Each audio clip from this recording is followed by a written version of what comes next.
Today we're doing a commercial inspection of a person who's buying a restaurant, and we're looking at the inspection of it to see what kind of condition it is.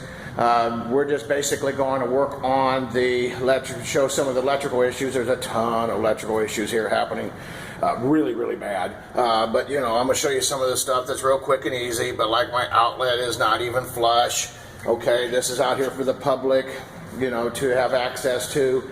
We have, let's move over here. I'm just going to highlight some of the areas. Look here. How safe do you think this is? Not much, I'll say that. This is why we get these kind of inspections, so we kind of know how much money we're going to spend. Look at this right here. I want to show you this. So what do you think? You think these outlet boxes are supposed to be this loose? Well, that ain't the only one. That's one there too.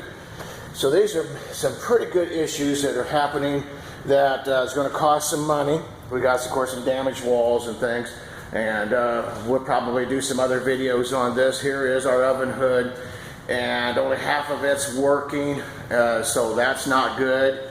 None of the electrical is working in a lot of the areas, outlets and such. Oh, I want to show you this. I got to show you this. I can't tell you the name of this old building, but I think you might be able to tell by some of the grease. Look at this grease in here. Look at that grease. You think that grease is inside that electrical panel box? And how safe do you think grease is inside of electrical? Not good. Not good at all. But anyway, folks, these are just some of the several things that we're seeing here. And if you guys or you know anybody is needing a commercial inspection, we are certified to do all commercial buildings. This one here is going to be a great restaurant someday, and I look forward to eating here.